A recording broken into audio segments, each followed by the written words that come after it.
Okay, it is 7:07. I'm calling to order the Monday, July 20th, 2026 meeting of the City of San Leandro City Council.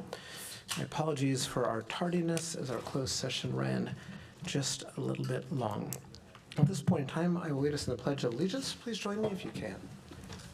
I pledge allegiance to the flag of the United States of America and to the republic for which it stands, one nation, under God, indivisible, with liberty and justice for all. Madam Clerk, would you please take the roll to assess quorum? Council member Fred Simon is absent. Council member Victor Aguilar. Present. Council member James Aguilar. Present. Council member Sue Bowen. Present. Council member Dylan Bold. Present. Vice Mayor Viveros Walton. Present. And Mayor Gonzalez. Present. The City of San Leandro conducts orderly meetings to fulfill its mandate. Discriminatory statements or conduct that would potentially violate the Federal Civil Rights Act of 1964 and/or the California Fair Employment and Housing Act, California Penal Code Sections 403 or 415 are per se disruptive to a meeting and will not be tolerated. Please see the City Council Handbook and City Council Meeting Rules of Decorum for more information. Madam Clerk, your announcement, please. If you would like to make a public comment during the meeting, you can do so in person or via Zoom. If you are present at the meeting, please complete a speaker card and submit it to the city clerk before the item is presented. Then wait for public comment on that item to be called. If you wish to participate in public comment via Zoom, you can use the raise your hand tool when the item is called. During the public comment session, speakers will be invited to speak and will have a set time to share their comments. A countdown timer will appear for their convenience, and when the time is up, the microphone will be muted. All raised hands outside of public comment will be lowered to avoid confusion. Once public comment is opened, hands may be raised to speak. There will be a 30-minute window for public comments on items not on the agenda, which will take place under item 7, public comments, as per the published agenda. After this time is up, the council will proceed with the rest of the meeting's agenda. If you have not had the opportunity to speak during the initial 30-minute period, there will be another chance to do so after item 12, City Council reports. Thank you. So a couple of other announcements. Today we do have Chris Cocatello here as our acting city attorney. And for those that were not present at our work session meeting on July 13th, 2026, I do want to let the public know that we did adjourn that meeting in honor and memory of our former Alameda County Supervisor, Scott Haggerty. And we observed a moment of silence. We did meet in closed session. There was ample discussion, deliberation, but there was no reportable action that was taken. We do not have recognitions on today's agenda, but we will move on to the consent calendar. And so what I'd like to see if there are any items on the consent calendar that council members would like to pull for additional discussion. Council Member Bolt. Yes, I'd like to pull item 5E. Okay, so 5E is being pulled. Council member, and I'm assuming that's it? Correct? Okay. And then Vice Mayor, please. I'd like to pull item 5H, please. Was that alpha A or H? Oh, there it is. H as in Harry. Thank you. Council member Victor Aguilar. Thank you, Mayor. I'd like to move the consent calendar with the exception of 5E and 5H. Okay, just as a matter of clarification, I will be pulling item 5G. Would you mind amending your motion accordingly? Yes. Okay, so we do have a motion by Councilmember Aguilar to move the consent calendar with the exception of 5E, 5G, 5H. Do I have a second on that? I will second it, but Oh, Councilmember I will Bowen. second it, but I think that Vice Mayor has a statement first before I have to second it. Perfect. Vice Mayor. Yeah, I apologize. I meant 5G, not 5H. There was, so I'm agreeing with you, Mayor. No problem. So then I will go back to the motion maker, Councilmember Victor Aguilar. So Councilmember Victor Aguilar, are you fine with the suggested update, namely that we approve the consent calendar with items 5E and 5G removed? Just for the record again, if you... Yes. Yes. And then Councilmember Bowen, just to clarify, is that the motion that you're seconding? Yes. Okay. Councilmember Bolt, did you have something in addition to that? No, thank you very much. So we've got a motion from Councilmember Victor Aguilar with a second from Councilmember Bowen to move the entire consent calendar with the exception of 5E and 5G. At this point in time, we will take public comment on the consent calendar. Mayor, we have received one comment card for the consent calendar that doesn't pertain to the items that were just removed. And there are currently... I'm sorry, that does or does not? Let me restate. We've received a number of comment cards for the consent calendar. However, the majority of them, except for one, pertain to the items that were just removed. So we only have one item that still pertains to the consent calendar. Okay. Our general process is to take all consent calendar comment at one point in time, so we will continue to follow that process. But let's start with the one that is not on an item that's been removed yet, then we'll move into the others. How many hands do we Thank have you. raised online? And there are 3 hands raised online. Okay, we have a total of how many cards in your hand? 7. 7. Okay, thank you. Let's proceed with our standard of 2 minutes. Our first in-person speakers are Jeff Kropp, followed by Ann, followed by April.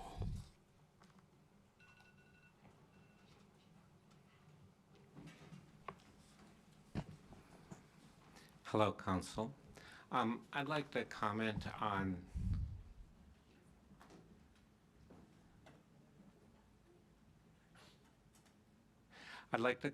the crosstown corridor. I question the wisdom of spending $6 million on planning and design when, with the frequency of how often I hear that roads are failed and not getting the money that they need, that they're becoming more expensive by not getting the attention they need. And here we are putting $6 million towards 2 roads that are in good condition with serviceable bike lanes. And to do what? To make designs for isolating bike lanes at some future date. I don't think that this is a wise use of the money at this time. It can be delayed, the work will be delayed. That's obvious. But here we are spending money on bikeways of major thoroughfares that are in good shape, already have bike lanes. Another place where that could be considered would be Estudillo Avenue, where they're talking about a 2-way cycle track when there's bikeways that are just off of the main fare that are designated bike routes that are not getting attention. I can think there are quite a few designated bike routes that are red on our map of conditions of roads, and they're not getting attention. The attention for the bicycle pedestrian safety thing is going to the most obvious thoroughfares, the most expensive places that need it the least. I question the priorities that are being enacted here. Thank you. Thank you. The next 3 speakers are Ann, followed by April, followed by John Barsky. The Alameda County Transportation Commission has $200 million in available grants. Applications are due July 27th. The city is not applying for any of it to fix Lake Chabot Road, a vital fire evacuation route for the Bay Vista neighborhood. The city's own 2022 Kittleson report documented the fact that Benedict and Vista Grand Drives will be over capacity in the event of a wildfire. Other major streets will be congested. The timed evacuation study conducted by the WECO startup associated with UC Berkeley recently concluded that in a best-case scenario, it will take residents an hour or more to evacuate. Without Lake Chabot Road, 100 to 400 of our most vulnerable residents will be exposed to deadly fire and toxic smoke. If even one street is blocked, it will be much worse. The city has known of this dangerous public safety situation since 2023. Yes, there are funds to fix 2 of the 4 road issues, but the city does not plan to open the road once these are fixed, supposedly in 2027. As we have been told by Alameda County Public Works, without a geotechnical report, the city can't assess the actual damage to the other 2 locations and cannot obtain actual repair costs to fix and reopen the road. Without the actual cost, the city cannot apply for funding, which it could have done from ACTC in 2024 and again in 2026. If the city can apply for grants for bike lanes, street lighting, and emergency trail stabilization repairs, why will they not prioritize fixing a vital fire evacuation route? This is a capital project that is long overdue. Thank you. Thank you. The next 3 speakers are April, John Barsky, and Kat Wellman. Good evening. I'm here to talk about the Casa Peralta issue.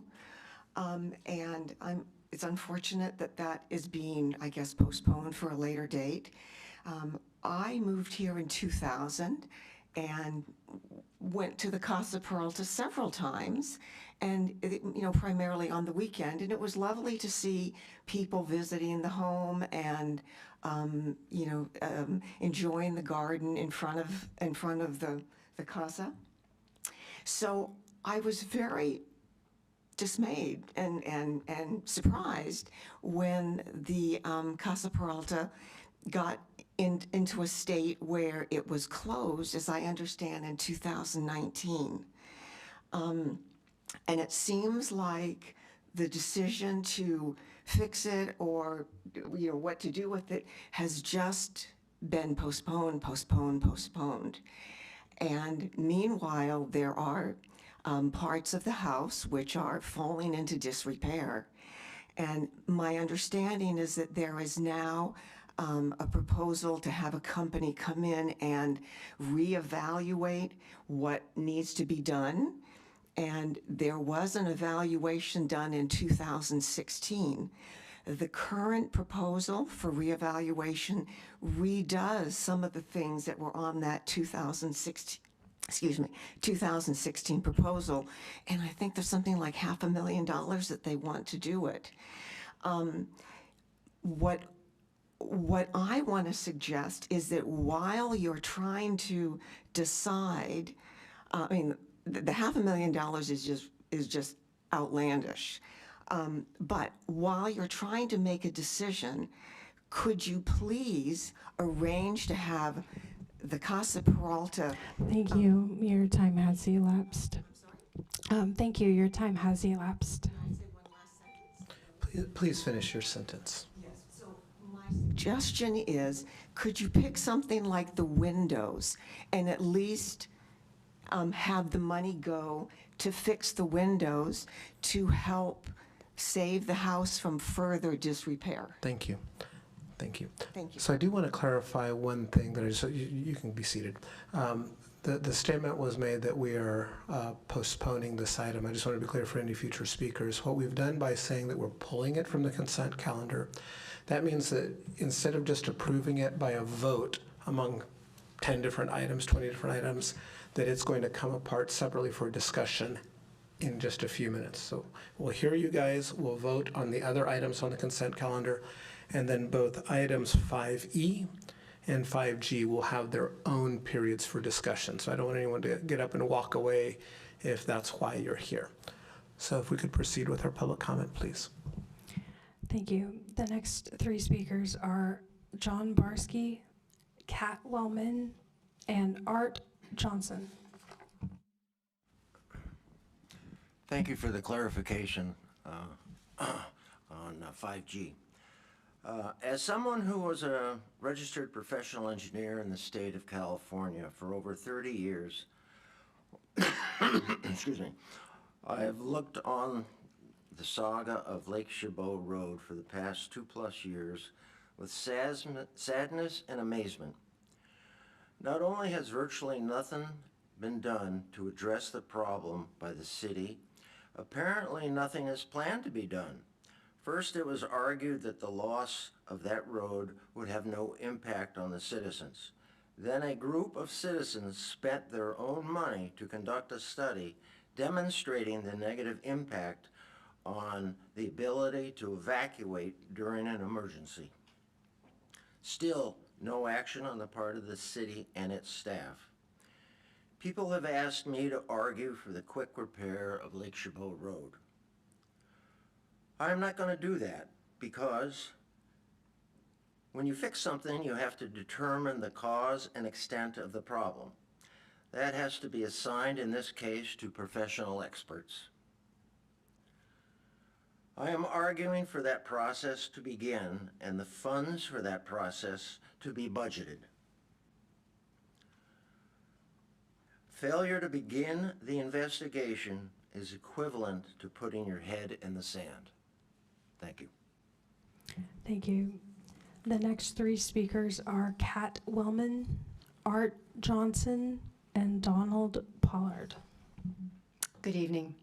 The City Council has stated that it wants Lake Chabot Road to be repaired and reopened to two-way traffic, but finding the funds to pay for the repairs has been the primary stumbling block.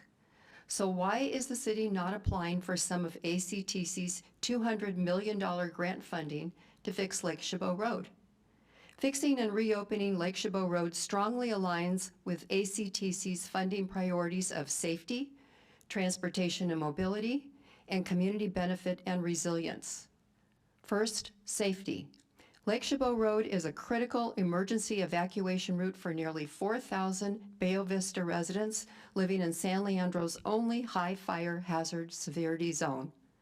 The independent WeGo timed evacuation study demonstrated that reopening the road would significantly improve evacuation times and could save the lives of 100 to 400 of our most vulnerable residents during a fast-moving wildfire. 2, transportation and mobility. Reopening Lake Chabot Road restores an important connection between San Leandro and Castro Valley, reduces congestion currently running through steep residential streets in Bayo Vista, improves access for emergency responders, and restores needed redundancy to our transportation network. 3, community benefit and resilience. This project serves residents, first responders, businesses, and everyone who depends on a safe and reliable transportation in both San Leandro and Castro Valley. It strengthens our community's resilience to wildfires and other emergencies. This is exactly the type of regional project ACTC was created to support. We have spent more than 3 years discussing why Lake Chabot Road matters. This is an opportunity to pursue outside funding and demonstrate that reopening this critical roadway is a priority. Please direct staff to submit an application for funding from ACTC before July 27th. Thank you. Your time has elapsed. The next two speakers are Art Johnson and Donald Pollard. Hi, everybody. Good evening. My name is Art Johnson, Vice President of the San Leandro Historical Society. I'm speaking tonight on behalf of the Historical Society, myself, as a member of this community. And basically, we've started this campaign to save the Casa back in 2024. There's a little bit of a timeline here, so I'll try to be brief as possible. So 2016, as you all probably are aware of, there was an assessment done by ARG. An extensive assessment, and we offered as the Historical Society to renew that assessment, knowing that it was 10 years old, for about $20,000 and gift that to the city. It goes on from there, essentially 14 months plus, we are where we are today with now a new assessment, brand new assessment for basically $500,000. And the unfortunate part, the concern for me and the Historical Society is that $0 are actually being spent on repairs. And as anybody again knows, the longer a building goes in disrepair, the worse it gets, the more expensive it gets. I want to be specific about why that number is hard to accept. So we went through the 2016 report line by line, and basically 6 of the 9 major work items in the proposal, background research, code and accessibility analysis, structural evaluation and MEP review, and landscape assessment are the main cost estimates. And all of those were done in 2016. So really there's only 3 items here that are new. The geotechnical soil investigation, the hazardous materials testing, the exploratory demolition, which that line item worries me just a hair. But those are really the net new items. And I just ask that the council basically doesn't improve this contract as scope, direct staff to narrow it to a net new investigation work, soil, hazmat, and exploratory testing. Send the Casa Peralta back to the facilities meeting to discuss gifting the property Thank to a you, nonprofit. sir. Your time has elapsed. The last public speaker is Donald Pollard. My name is Donald Pollard, San Leandro Historical Society board member and a resident of San Leandro for more than 50 years. Saving the Casa would be an asset to San Leandro. It's in the heart of the city. Students could take field trips and really see a lot of history about Casa Peralta. Also, making a public historical museum would benefit the surrounding community. We need and should save the Casa.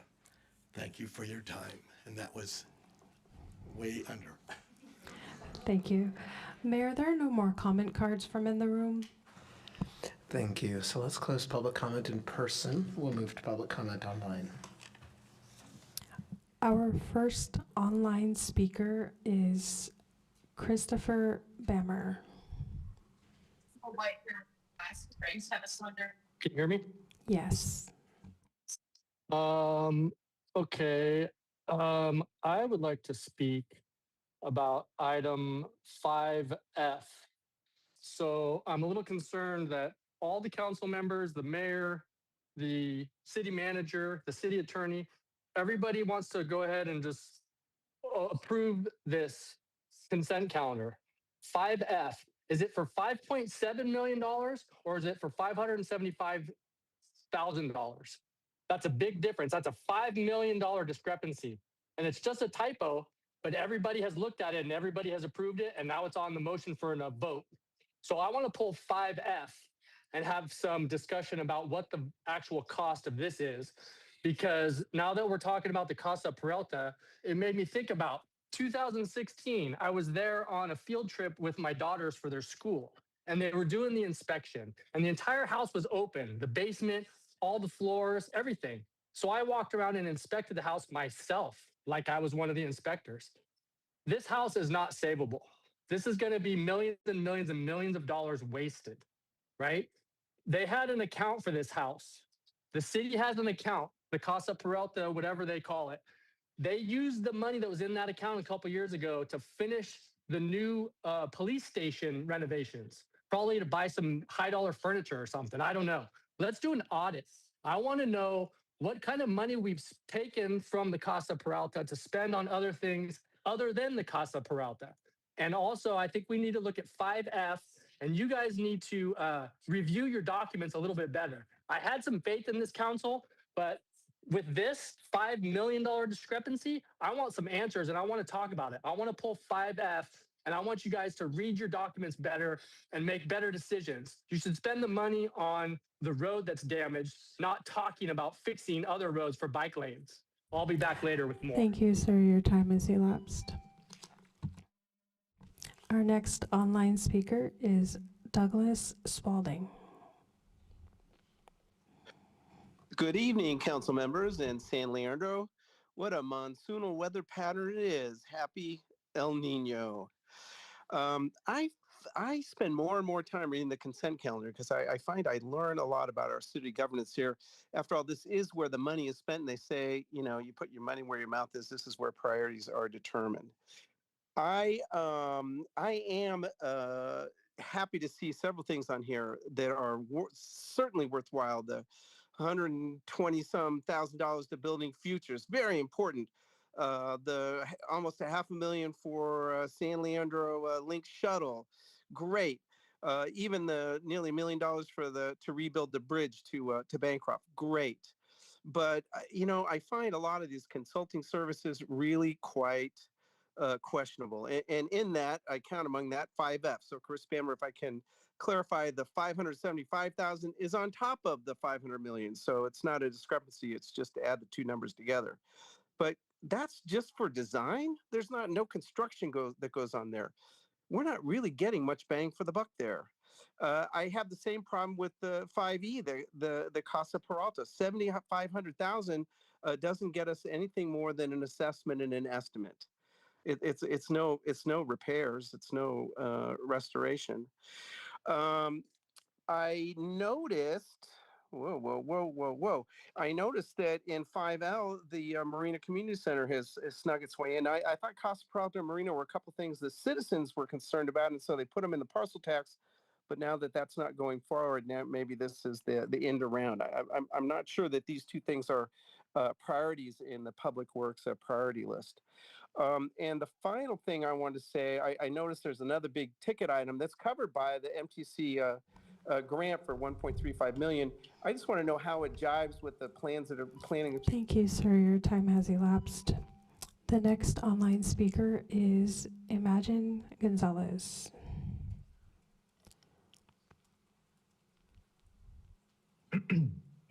Good evening, City Council members, Mr. Mayor, and San Leandro friends. My name is Imagine Gonzalez. I am a former member of the San Leandro Historical Society, and I'm dialing in tonight on behalf of a building the city has now spent 10 years studying and no time repairing. A decade ago, in 2016, Architectural Resources Group professionally assessed the Casa Peralta property. 7 years later, the San Leandro Historical Society and the caring members of this community launched the Save the Casa campaign in good faith and in partnership with city staff. The Historical Society offered to pay, out of its own pocket, to have that assessment brought up to date by the same firm and much of the same team. That offer was declined. It had to go out to bid. 14 months have passed between this council's direction in May of last year and the contract before you tonight. 14 months, and the Casa is no better off for it. What that process has produced is a $566,000 invoice, more than half of the $1 million the city has set aside for repairing the Casa, for a second opinion that will not lay a single brick, patch a single roof, or save a single beam. So tonight I ask you three things. 1, do not spend half of the Casa's money studying the Casa.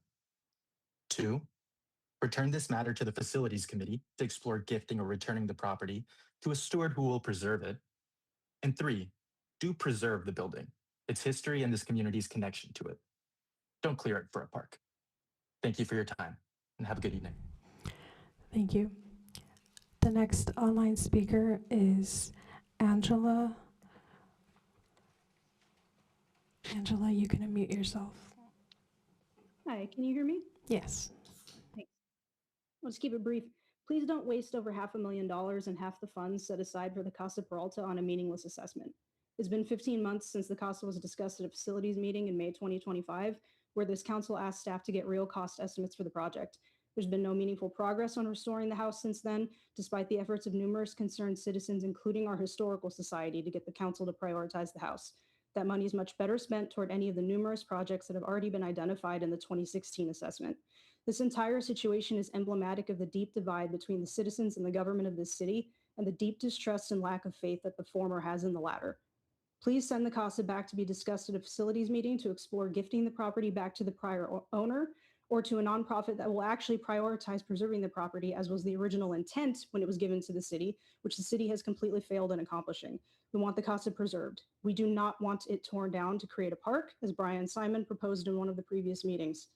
Oakland's shameful failure to protect its historic homes, including the recent fires at the Peralta House in June and the Cameron Stanford House in April, should be a cautionary tale, not one that San Leandro should seek to emulate. And the house is savable. Please don't listen to people who are playing expert because they looked around during a field trip. Thanks. Thank you. Mayor, there are no more hands raised online.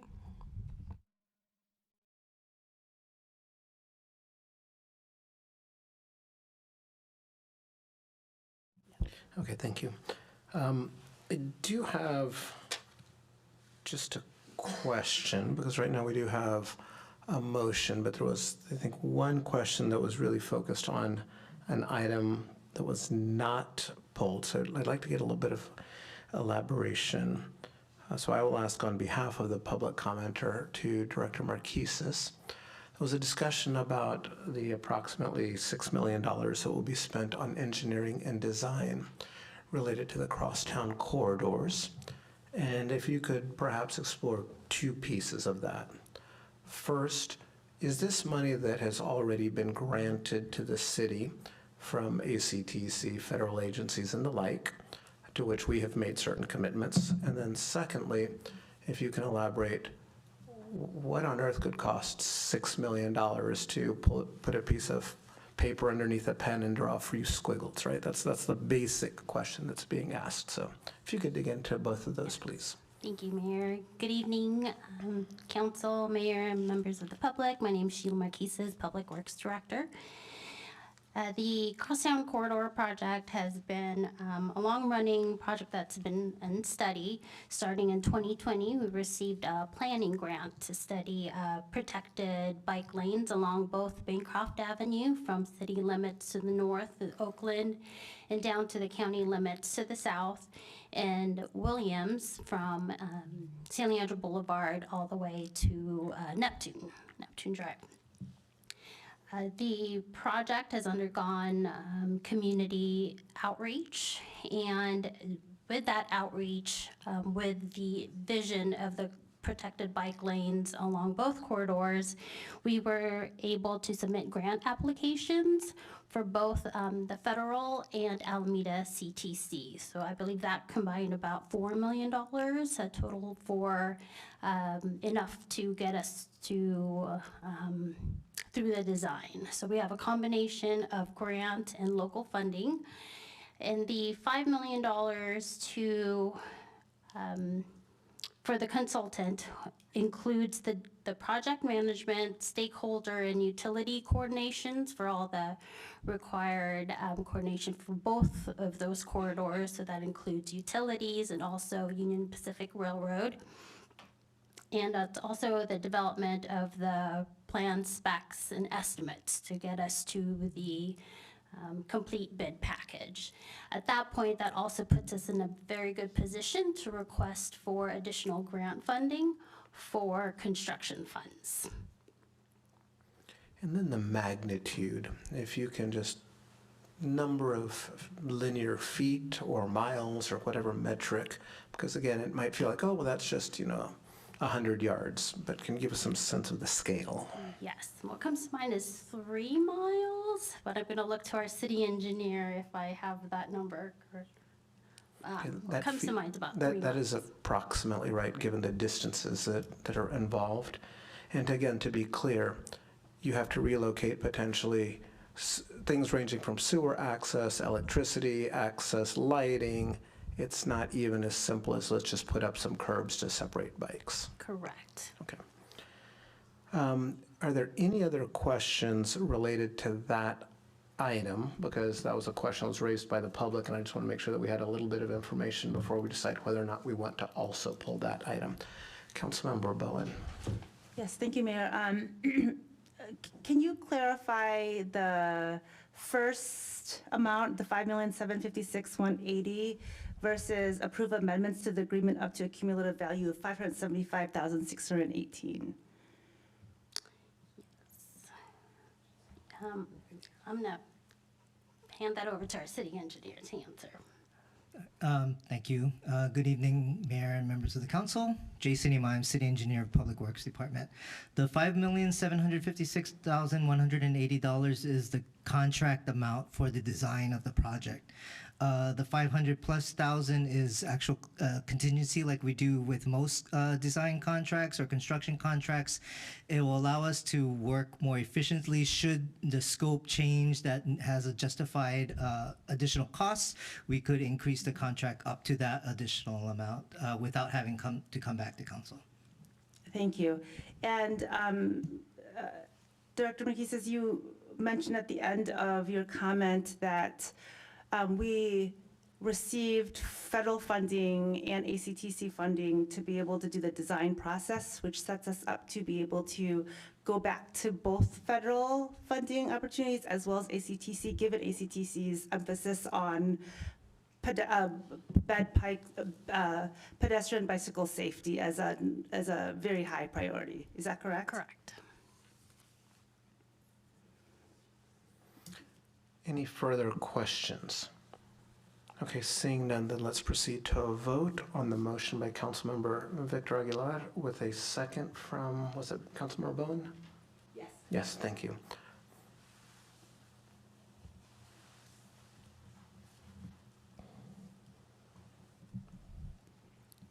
All votes are in, and the motion carries unanimously with 6 yes votes and Councilmember Simon being absent. At this point in time, we will take up item 5E. This item was pulled by Councilmember Bolt. Councilmember Bolt, I would ask for you to lead the first step of this discussion. We'll see where the discussion goes. Casa Peralta, there you go. Thank you. Proceed. Yes, thank you. I pulled 5E. I too want to express that dollar amount feels extremely high. I was in the meeting that we actually had for facilities. It was a great day out there at Casa Peralta.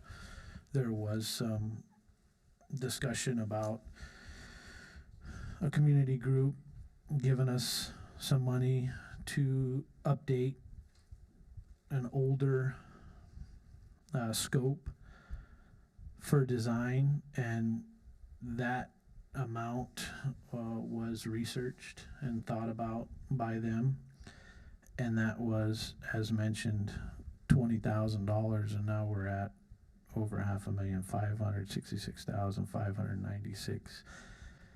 I feel like, as the city manager has said before, things change in the thought that the amount of money we're looking to cut and do things with in our city. For me, just to upgrade a 10-year-old study of the house can raise that much. I am not comfortable with that. I cannot vote yes on that, so I pulled it. But the idea of it coming back to facilities and us reviewing some of the options that were there, and the thought that it goes into a park, I don't think anybody wants that, but it's an option, right? And we have to discuss it. I don't want that to happen. I'd like to see Casa Peralta saved, but I think we need to send it back to facilities to have a real meaningful discussion. It's been 14 months. We haven't proceeded in any of the upgrades to this point, and I'm not comfortable with us saying yes to this, so I pulled it. And I would like to send it back to facilities for us to reevaluate where we're at as a city, what kind of funds we have, because I'm afraid that even if we were to approve this, which I don't support, it gives an unrealistic expectation that somehow we're going to find some more money to actually do the things that this report asks us to do. If it's this number, I can only imagine what the actual repair costs are gonna be. And I don't wanna give an unrealistic expectation of our community that, okay, here we go, we're walking down this path, now we're gonna spend this money, and then the next thing we're gonna do is fix it once we get, that's not the case. So again, I would like to see us bring it back. I don't know if that's a motion needed or how you want. So why don't we do this? Before I take a motion, let me just hear very quickly if there's any other concerns, because I'm taking what you say as a motion, that you would like to be the motion maker, and I'm fine with that. But if there's any other elaborations, such as potentially, well, let's go to you, Vice Mayor, and see where this takes us. Thank you. I also have a concern, particularly around what is the difference between the 10-year report and what is the kind of added value. And I would question that delta is actually worth 560 plus thousand. And so I am supportive of sending it back to facilities. I think this is a community asset that is consistently, for those of us who are newer to San Leandro and were able to experience it for just a little tiny bit, it is a truly beautiful, magical place. And I only had the privilege of walking and being in that space for the first couple of years that I was living in San Leandro, and now it's not open to the public. So I would like to explore all the options to have an informed discussion about the trade-offs and what we're investing in and what we choose not to, for it to be a transparent process. And I would second that motion to send that back to facilities, to have that cohort of that committee of the council really vet through all of the options and have that discussion. I don't feel comfortable with spending that amount of money on updating a plan that is 10 years old. Okay, so just to be really clear, we don't have a motion yet, but I hear you clarifying the scope of what that motion would look like, namely that we consider all options, that it's not just limited to something about this specific study, but what are the options for Casa Peralta? I'm coming to Councilmember Bowen next. Thank you, Mayor. I would love to hear from our director to kind of give some clarity around what that consulting service and that amount of 566, what that scope actually looks like, to understand what is being done, if it's if there's a gap between what was done 10 years ago versus now, and just so that I understand better. Certainly. Brian Simons, Library Director. Good evening, Mayor, Council.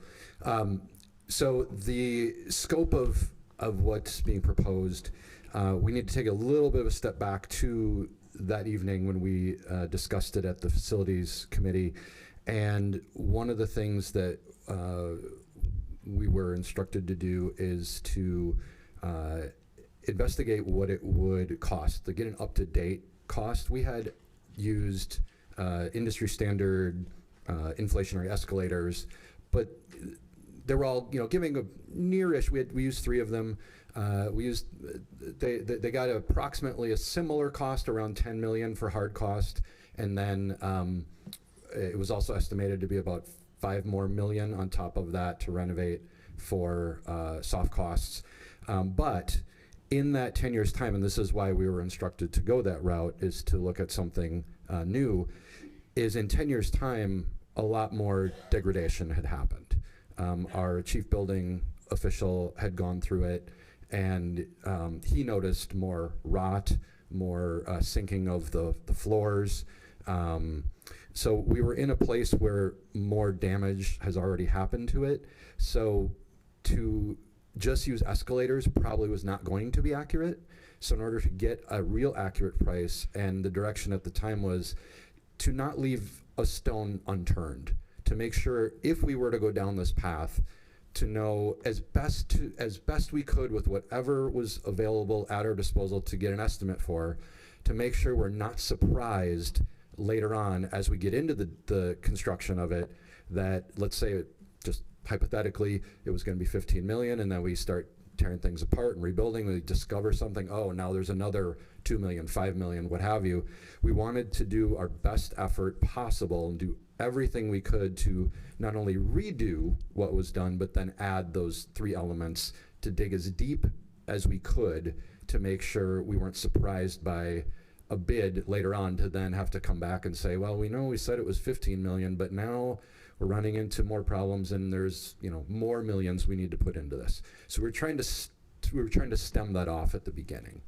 Understood. And is the CASA, I'm trying to think back to our capital improvement plan of projects that we're committed to working on. The Casa Peralta is included in that, correct? Anybody that can answer that for me, Chair? Jeez. Hi, good evening. Councilmember J.C. Mai, City Engineer. The funds to fund this study are currently within this capital improvement project plan. I'm sorry. Can you clarify, what do you mean is already included, as in it has already been allocated to that specifically? It was allocated to the Casa Peralta project in general. There was money still in that account when this decision was made, so we earmarked a portion of that money to go to the study. Got it. So we had specifically earmarked some funds to go towards Casa Peralta. That does not necessarily mean that those are the only funds that we could or would spend towards Casa Peralta. That's correct. Okay. And also the question of potentially giving Casa Peralta to a nonprofit, what would that process actually look like? If anybody could just clarify that. I can clarify to some degree. What we know is it's a little complicated because the gift grant deed, when we got the property in 1971, is very specific, and it has some specific requirements that the city is required to operate under. We have to keep it as a element of historic significance, and can be used for art and history. There has to be an element of history involved. In order to move it on to another, or even for us to do something else with it, the first thing we would have to do is offer it back to the donating family. And then they would have to either decide to take it back, or they would have to decide that they didn't want that and relinquish that offer back. And then that would open the door to potentially gifting it to someone else. But that would be the first step. So there would be some legal actions that would need to take place, but that's the gist of it. Okay. And can I just take one more minute to add something? I appreciate that clarity. I recognize that there seems to be a desire to go back to facilities, and if facilities is interested in doing that, I certainly welcome it. I also appreciate understanding that the amount that we're putting to it is actually has been allocated towards it, and I am really supportive of finding ways to be able to support the Casa Peralta. I've actually held and organized Easter egg hunts at the Casa Peralta for like hundreds of kids. That was actually kind of overwhelming, but and then also we've done amazing projects there on the environment. So I really do. I know that the community really does appreciate the space. I also recognize that. That hesitation to spend money when we may not be able to find more money in the short term for it. But if we do have the funds already available, I would like us to be able to work towards getting Casa Peralta to a place where it is restored. Thank you. Councilmember Victor Aguilar. Thank you, Mayor. I'd like to make a motion to move item 5E to go back to Facilities Committee for further discussion. And would the scope of that referral include analysis of all possible disposition, funding sources, and the totality of the breadth of discussion? Yes. Okay. Is there a second on Councilmember Aguilar's motion? Councilmember Bolt. Second. Okay. Without going into a lot of detail, I think that this house has significance for many reasons in addition to its historical significance to the city. I don't want to get into those things right now because we do have a motion that I support along with a second. Look forward to a robust discussion in facilities. Seeing no further discussion, please vote on a motion to move this to facilities. A yes means take it to facilities.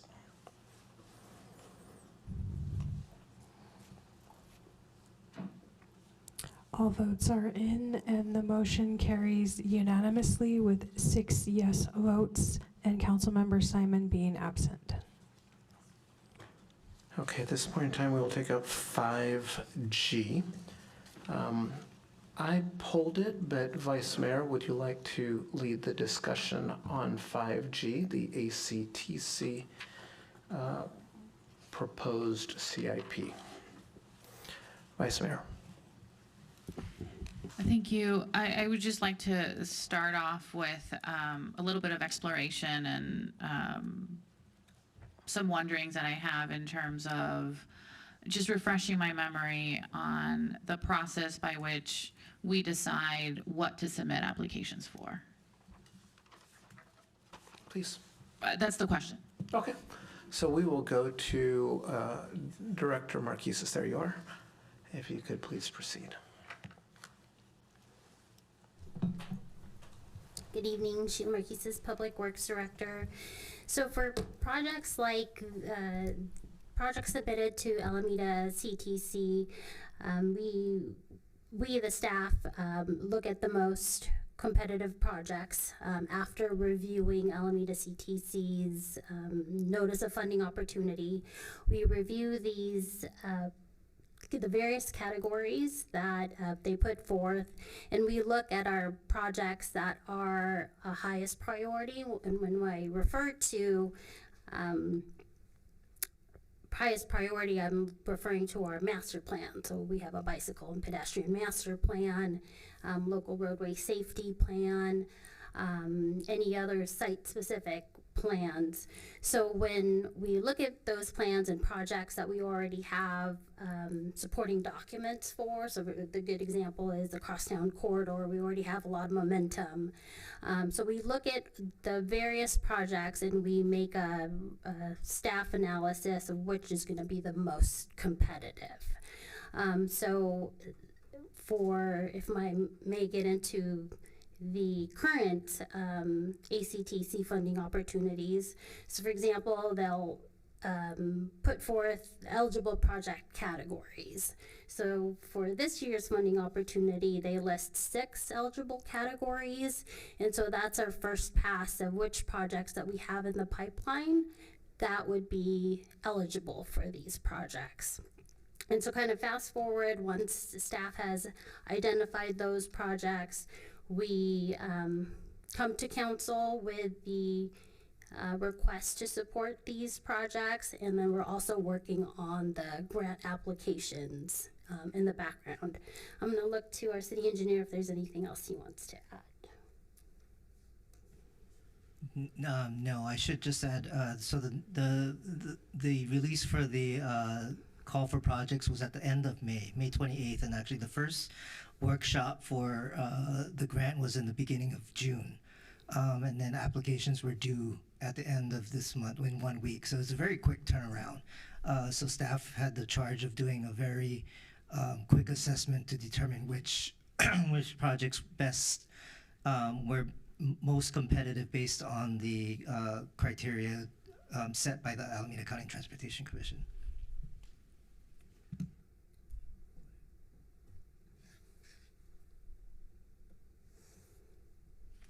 Thank you. I inadvertently turned off my mic.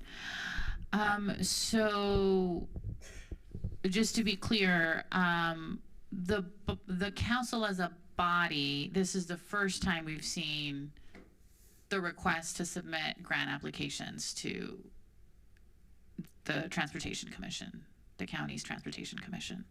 So we are, and they're due at the end of this month.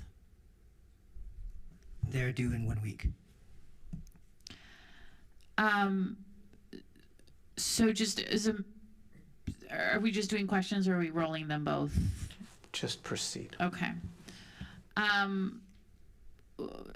So just in terms of what we submit application, and what is the total amount that what are the projects? I pulled up the CIP process, the CIP project, and I don't have the amounts, but what is the total, well, what would be the total grant amount should we be successful in getting all these applications?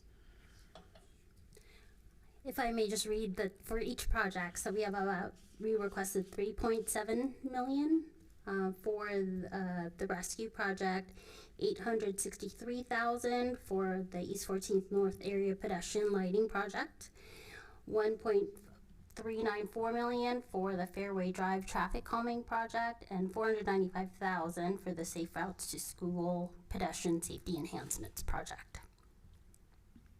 Okay. I think just in terms of what are the types of projects that go forth for submittal, just in terms of our role in the kind of oversight, and I would like to at least have like the menu or the universe of projects that are up for analysis, to just kind of understand what is the universe of projects that staff is thinking about submitting for the county commission for possible funding. I would say just in terms of timing, I'm just we're a week out or 10 days out from the deadline, and I definitely don't want to kind of put the brakes on any of these very important projects throughout the city. But the process by which the projects that are eligible, it seems a little unclear to me. But maybe it's, I'm not on facilities, I'm not on ACTC. So as a member of this council, I just felt a little bit like in the dark about what was even being considered for analysis and what projects didn't make the cut. Because anyway, so I'll just leave that there. I don't have any time to seat back, so those are all my comments. No worries. Coming to Councilmember Bowen. Thank you, Mayor. A few questions. So I'm looking at the different projects that we were submitting to and submitting. And for East 14th Street North Area Pedestrian Lighting, Fairway Drive Traffic Calming, and Safe Routes to School Pedestrian Safety Enhancement Projects, that makes sense to me in terms of bike ped safety, again, which I mentioned earlier is a priority for ACTC. Can you share a little bit about the Regional Emergency Stabilization for Coastal Utility and Egress and why that is a competitive application? Hi, I can take that. J.C. DeMai, city engineer. So per the Alameda County Transportation Commission guidelines, they have $200 million, but there are several different pots of money that make up that $200,000. Specifically, there is a program category called 3 major trails, and one of those 3 major trails is the Bay Trail. So $15 million of that $200 million is available specifically for the major trails program, and we felt that the rescue project would compete favorably or actually pretty strongly for that money that's available. Thank you. And then the other clarifying question that I had, and I mean, I do sit on ACTC for Supervisor Tam, and I also sit on the public policy, the policy committee, which actually approves their CIP plan that then goes to the full board. I do actually remember in May when we approved it to go out for bids, bringing it as public comment for the council as well, and I think encouraging staff to continue the work to fund these projects. I wanted to dig a little bit deeper with you, Director Marquez, about that process for picking the projects. So we have our CIP plan too. I get all my acronyms mixed up. We have the plan that we say, these are our priority projects. Then we have our master plans, like local roadway safety. We have Vision Zero, for example. And then you have to overlay that on top of the eligible project categories, bicycle and or pedestrian capital projects and programs. So specifically for bike and ped, complete streets capital and road improvement projects. So our crosstown corridors project is a good example. I think, Dr. Keeses, you've actually been pulled into ACTC meetings for all of us to give a presentation on it because people are so excited about that project, which is why they were so willing to fund that. Transit-related capital projects, so like the East Bay Greenway project, so that we have, no, not that one. Bus, got it. And then shuttle and other program operations and technology projects. So that specifically are the eligible project categories, and that's why these particular projects are on there. Did I miss anything? No, you got that right, correct. Okay, thank you. So I'm just going to clarify before going to Councilmember Aguilar.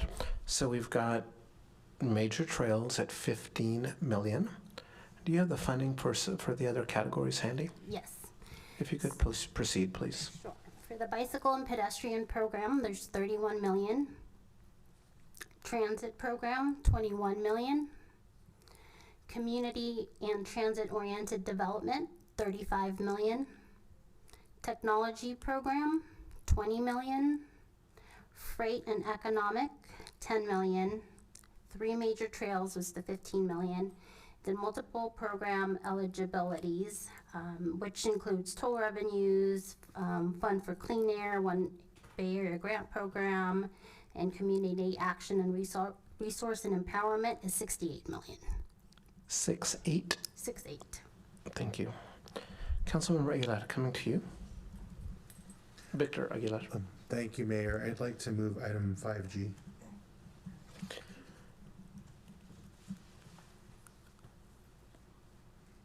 Since I have not made my comments yet, I'm gonna ask you to pause before accepting your motion. So there have been a lot of discussions. I represent the city of San Leandro on ACTC, and there have been discussions with ACTC about ways to bring funding specifically to Lake Chabot Road. There was a meeting with supervisors, county supervisors, folks from Bay Vista, and others around methods to get funding and exploring that funding.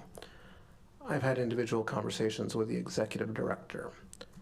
And the reason that I'm struggling, because our vice mayor has said that she doesn't want to stop this, but at the same time, I think there's a certain angst there, because if there were an opportunity to receive funding for Lake Chabot Road, it seems like our efforts to pursue that, there's no opportunity in this as we continue to have those discussions at the, I'll call it at the political level on behalf of this city.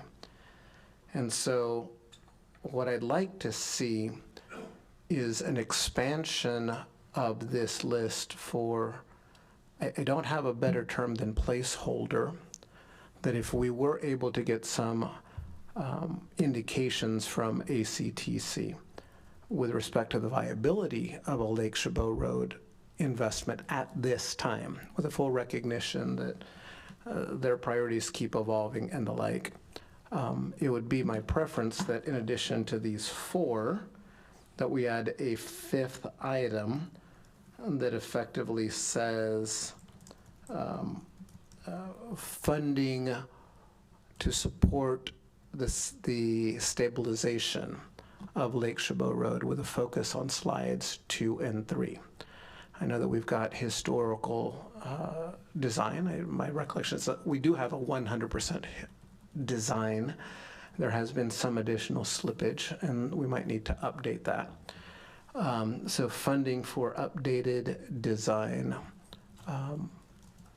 And I'd work with staff on getting the best language, but all I'm looking for is council support to have a placeholder with the recognition that it might not work out, but that we at least have the option to explore. And if ACTC says, no, that's really not going to work, it's not viable, that's okay. I mean, we only have 7 days. I think the date is 7 days, not 10. That's correct, right? So, so with that in mind, I want to come back to Vice Mayor, because I knew you had this thing in mind that you were trying to verbalize, and I don't know if I have captured it or not. And then I will proceed with other council members, and then we'll look for a motion. Yes, Vice Mayor. Yes, I don't want to pool a list of projects that we have. These are all very worthy and important projects, but I'll leave that there, and then because you asked me a specific question, and a colleague clocked in before I did, so I'll log off and then get back on the queue. Okay. Councilmember Bowen.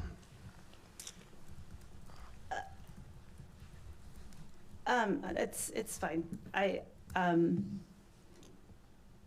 was trying to explore, given the sorry, I gotta pull this up. The categories and the priority areas and the criteria for the projects.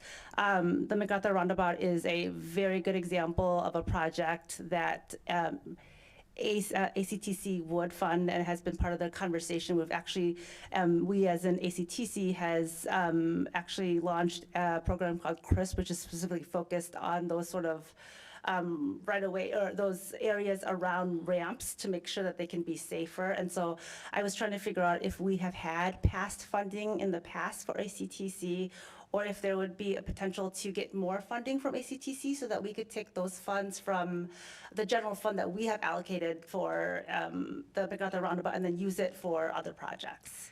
I can do a quick answer. So we MacArthur Boulevard roundabout was certainly considered for this round. However, the funding for this capital improvement program for ACTC is going to be available in 2028, and that is after we are hopeful that the construction of the roundabout is going to start. So the funding would be available too late for us to use. Okay, great. Thank you so much. And I love that we've affirmed that we are going to get it done, maybe even sooner. Okay. Vice Mayor, please.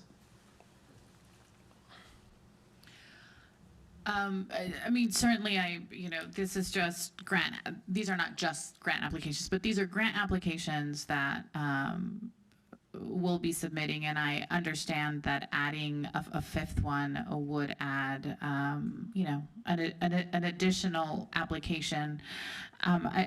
Mayor, and I just wanted to clarify, are you proposing that we direct staff to have conversations with ACTC about the viability of that before we submit an application? I'm just worried about the timing. So the timing would consist of, it is my personal intention to speak with ACTC Executive Director tomorrow. Okay.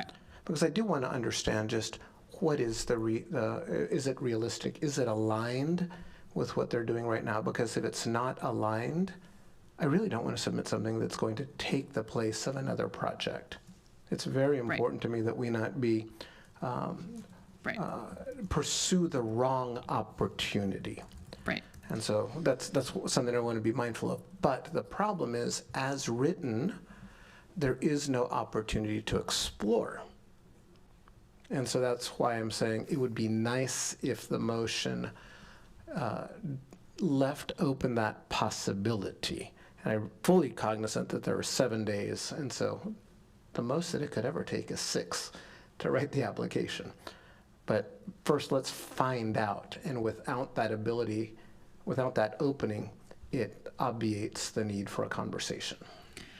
Thank you. And I appreciate, I think this is one of our, this to me shows two things. One, how we can support each other in terms of where the various committees that we sit on, and bring that back to the council. And I know Councilmember Bowen mentioned it at the end of the council meeting where we provide reports. But I think, one, this provides a learning opportunity, I think, for me to keep kind of a closer eye on these reports, because I think it might have just like slipped. But second, I appreciate Mayor using your position at ACTC representing San Leandro and kind of utilizing that positionality to explore whether this is even a feasible thing, even if it is a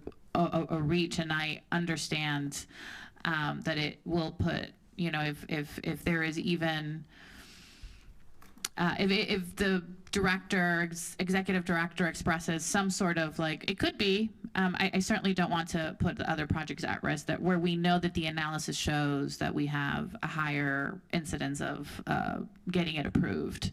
So appreciate Mayor for utilizing, that's the whole reason why you probably, you know, sit on that commission, to represent us and advocate for that. But also just as a learning opportunity to make sure that as these funding opportunities come up in the committees that we're all sitting in, that we elevate it in a way that it kind of raises the consciousness of like, okay, grant applications are coming up for BCDC or MTC, or, you know, and kind of understand, have a better understanding of all the intersection of all those committees that we sit in. Thank you. Okay, Councilmember Aguilar and then Councilmember Bowen, in that order. Thank you, Mayor Gonzalez. I'd like to, again, move item 5G to include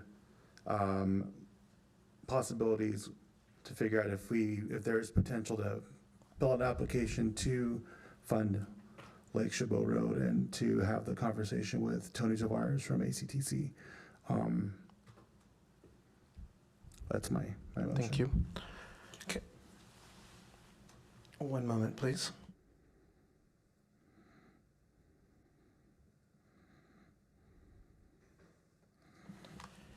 And can you, I think, add into that motion the recognition that we do not want to put the existing grant opportunities at risk? Yes. Okay, thank you for that clarification. Councilmember Bowen, please. Thank you. I just had a follow-up question that I just remembered. I know that for each project submission, there are award minimum requests and maximum requests, and then the minimum matches for them. I can't remember, Mayor, if you might know, or if Director Marquez, for ACTC, amongst the 14 jurisdictions, is there a cap on how much we can be awarded per jurisdiction, or they can just give San Leandro all of the money? There's no cap per jurisdiction, but Okay. there is a cap of $10 million per project. Okay, thank you. And then Vice Mayor, you set? You had been in there a little bit, but you're set. Okay, so I will go ahead and second the motion made by Councilmember Victor Aguilar. Seeing no further discussion, please vote.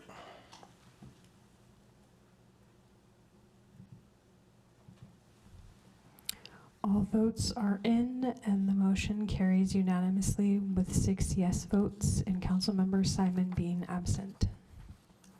Okay, at this point in time, we do not have any city attorney or city manager reports. Public comment, we will take public comment on items that are not listed on our agenda today, but are within the subject matter jurisdiction of this council. How many cards do we have, Madam Clerk? Mayor, we have not received any comment cards for this item. Okay, so we will close public comment in person. Do we have any hands online? Yes, we have 3 hands raised online. Okay, please proceed. We open public comment online.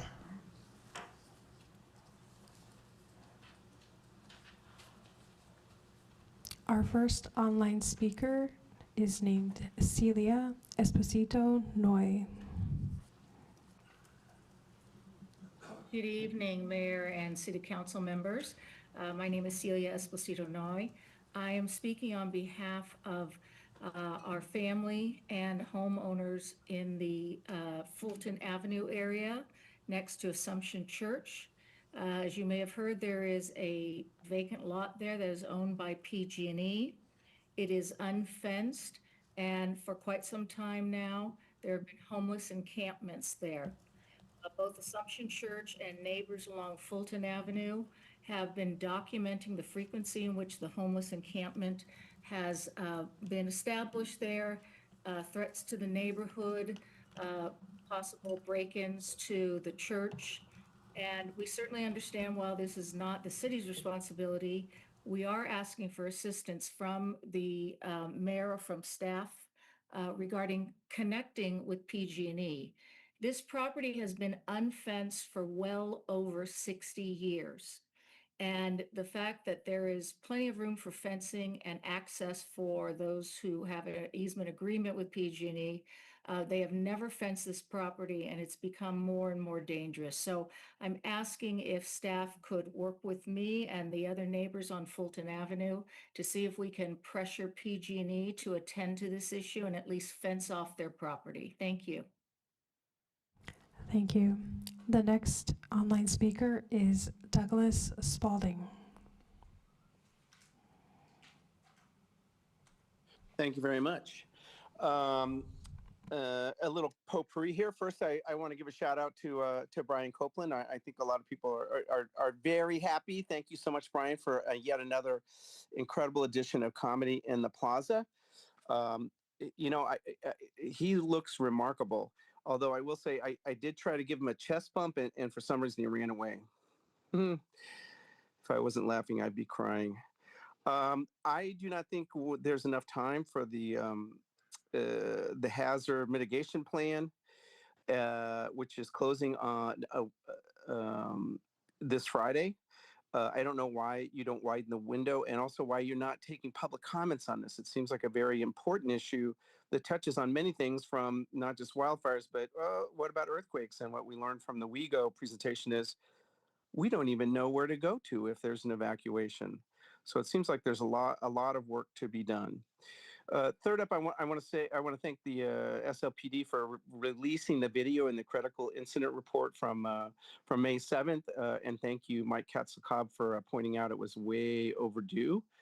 I did watch the video. It's difficult to watch, but I want to send a compliment, especially to Officer Q, in particular, for his calm demeanor and de-escalation techniques. I thought the team as a whole worked together very well up to the moment of the shooting. You know, and then we need more information. So, you know, when and where the gun appear, and was it pointed at officers, and, you know, our use of force things. This seems very analogous to the 2019 incident, which involved Anthony Gomez, you know, in a suicide by cop kind of scenario. And finally, in 10 seconds, I want to say, hey, we San Leandro, we have a data center debate. Make no doubts about it.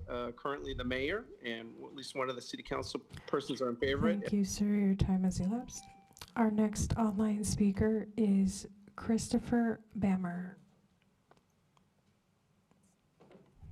Hello, can you hear me? Yes. I've been called a lot of things in my lifetime, but not a professional anything. I'm not claiming to be a professional, but I do know when you build something, you got to have a good foundation. And once it's built, you got to have a good roof. Two things that the Casa Peralta needs very badly: foundation and a roof. So just those two costs alone are going to be probably over $10 million. You guys are worried about the windows and this, that, and the other thing. Why don't we use this property to make some money? Why don't we do a long-term lease and have a restaurant buy it?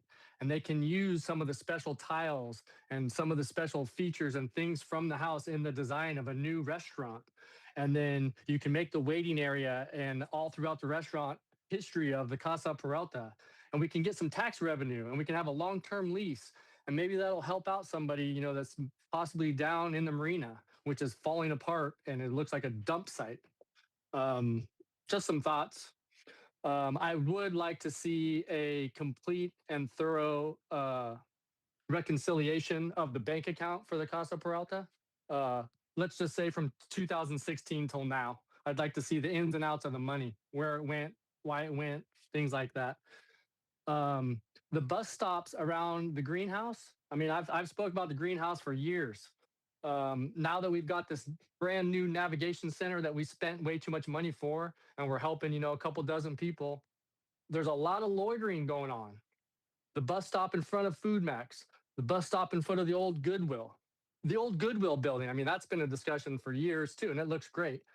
They just took the bus stop out in front of McDonald's on like Friday. I drove by this morning and now the new bench is already knocked over. My daughter's got to use that bus stop to get to school. And it's not a very safe area right there. Can we do something about the greenhouse? Maybe? Thank you. Mayor, there are no more hands raised online. Thank you. So at this point, we will close online public comment. Please give me 1 minute.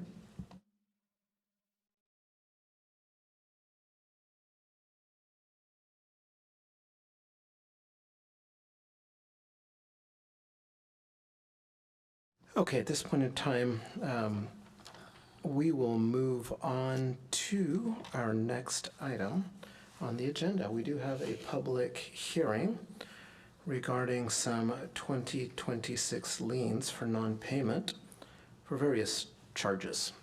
And I think we do have our Assistant Finance Director, if I remember correctly, Felicia Silva, here to present this item. Thank you for joining us.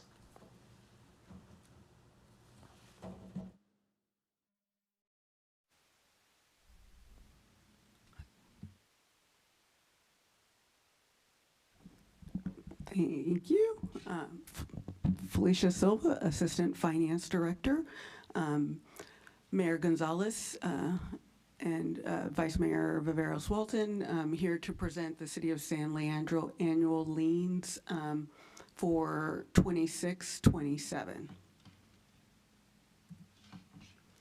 So the San Leandro Municipal Code allows us to collect certain delinquent fees through an assessment lien on the property tax bill.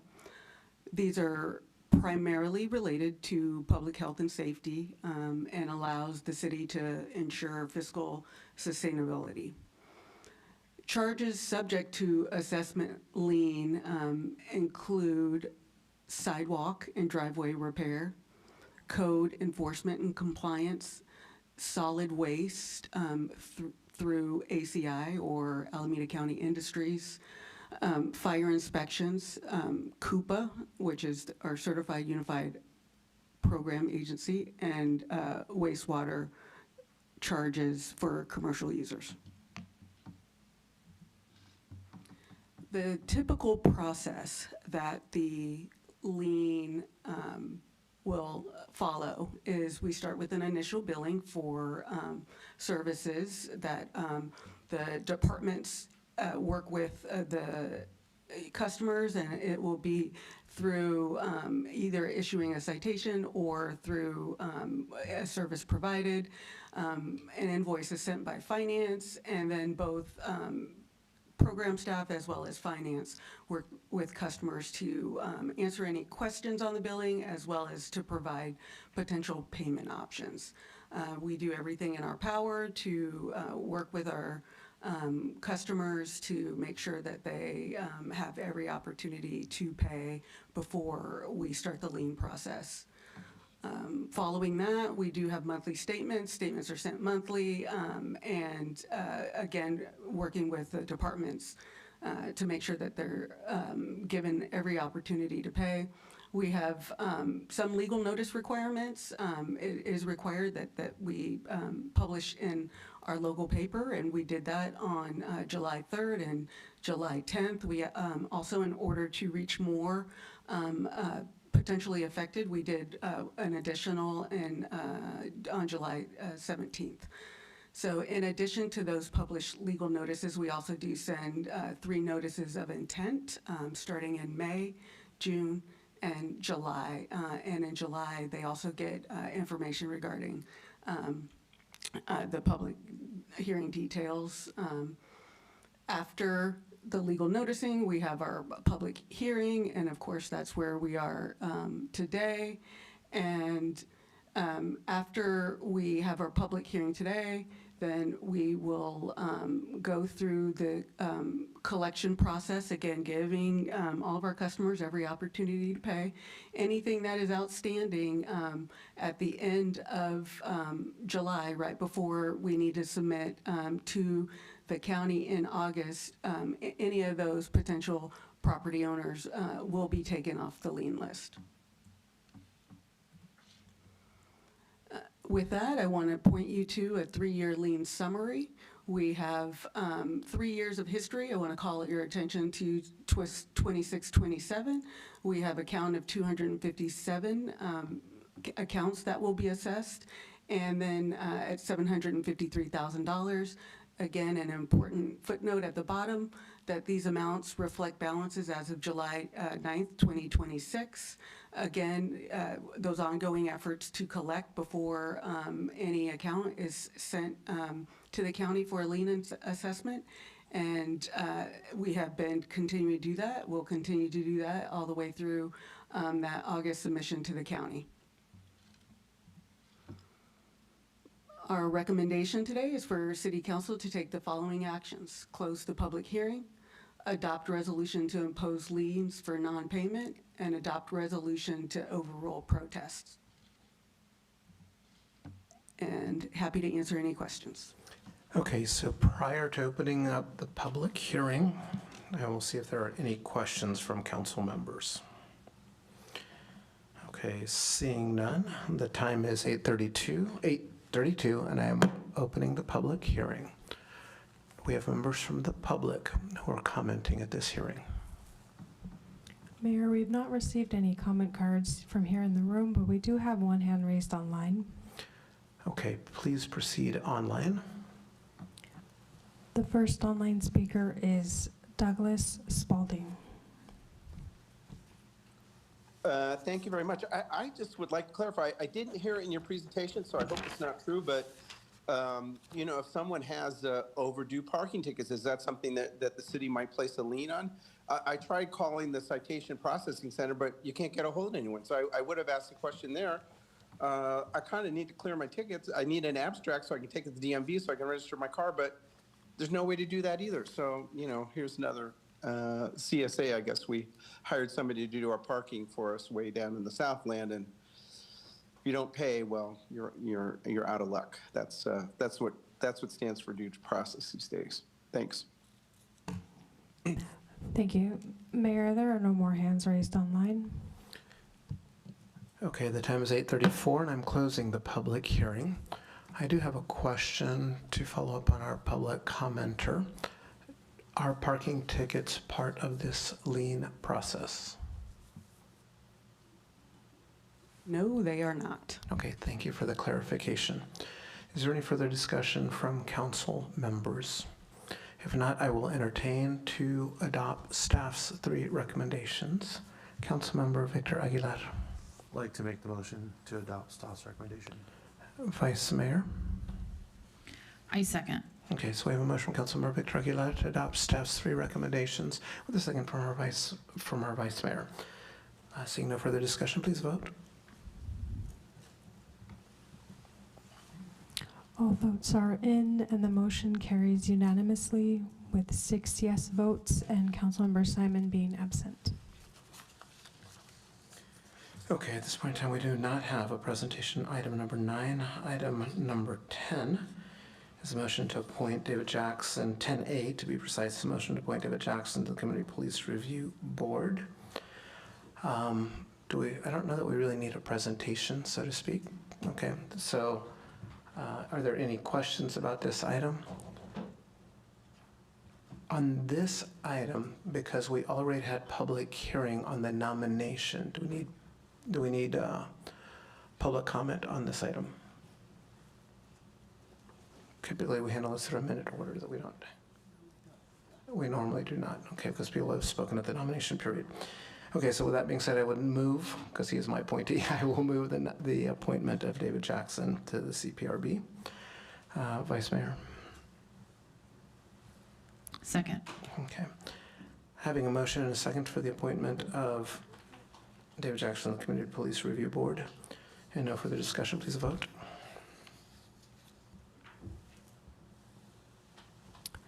The motion carries unanimously with all members voting yes and Councilmember Simon being absent. Okay. Thank you. At this point, we got item 10B. 10B is a second reading of the ordinance. As you may recall, last time I voted no because I wanted a little bit further discussion on this item specifically. So if we can proceed with your presentation, Planning Manager Lee. Good evening, Mayor Gonzalez, members of the City Council. My name is Waylon Lee, Planning Manager for the city. The item before you is the second reading adoption of an ordinance amending the city's off-street parking regulations and establishing new transportation demand management or TDM requirements on new development. The council introduced this ordinance on July 6th by a vote of 4-1 with 2 council members absent. What does the ordinance do?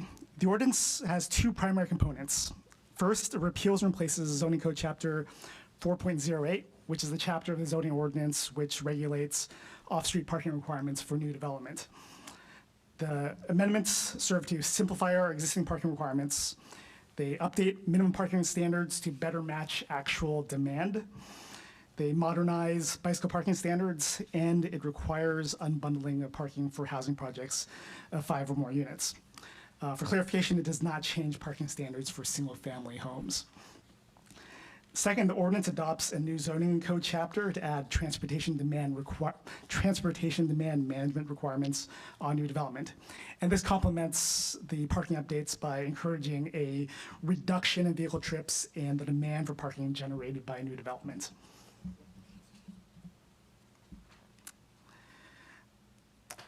This slide summarizes the reasons why we're proposing this ordinance today. First, it supports the city's climate action plan by reducing vehicle miles traveled and greenhouse gas emissions through the new TDM program. Second, the city's housing element identified minimum parking requirements as a constraint to constraint to new housing production, and it identified that applications for parking reductions add time, cost, and uncertainty to development review. This ordinance removes those barriers to housing production. And third, new state law now dictates where and how cities may impose parking requirements, and this ordinance brings San Leandro into alignment with those state laws.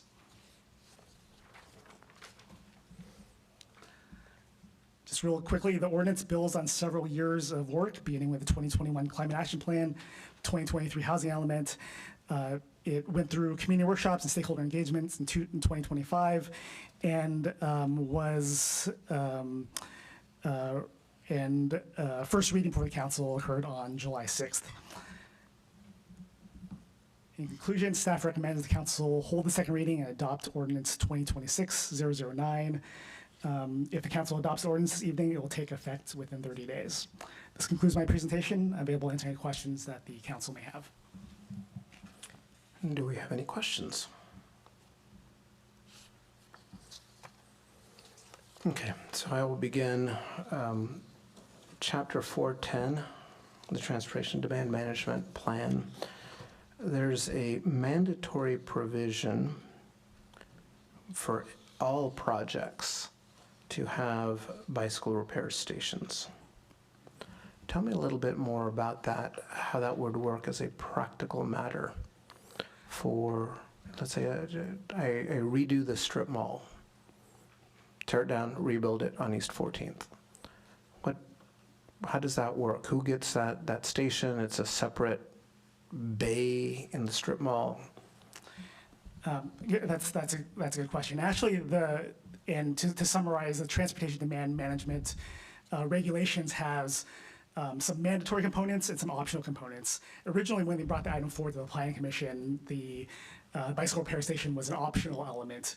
And in discussion with the Planning Commission, they felt that it was such a low-hanging fruit that it required so little so little capital costs and operating expenses that it should really just be a mandatory measure that all new commercial and residential development undertake. So it wouldn't be, in practice, it wouldn't be a large like physical commitment in terms of space towards the station, but it would just house some basic equipment to conduct the repairs. So every new building built in the city of San Leandro will have a bicycle repair station? Every new building that meets the minimum thresholds for triggering TDM requirements, which I forget the square footage for a commercial development, but I can turn that to you in just a moment. But it's going to be anything that's a material. Right, basically requires. Most significant developments. The reason, one of the things that really troubles me about this is that if we think about what we're trying to do with parking is have joint use of parking. We're saying we need to have shared facilities. And much in the same spirit, it strikes me that we shouldn't have every single new building within the parameters needs to have a bicycle repair station. Seems like there's some economies of scale, and that I just don't understand how that cost imposition on every building is a good thing, particularly commercial buildings. We can argue about residential buildings. Should every residential building have a car repair location or a bicycle repair location or any variety of transportation repair locations? Because people live there, that's where they're going to have their vehicles, their bikes, et cetera. But to say every new building of any real size needs to have one, I'm really struggling with. Can you explain the motivation other than, oh, well, why not have it, as opposed to there's a logic why every new building should have it? Right.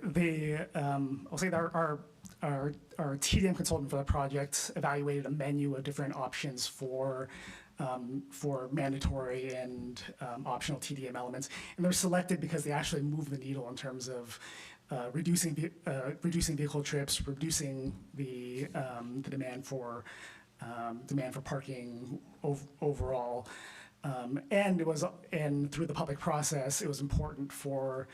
It was conveyed through the stakeholder sessions. It was important to have to not be an impediment to development. So the option, the mandatory measures that were recommended or ones that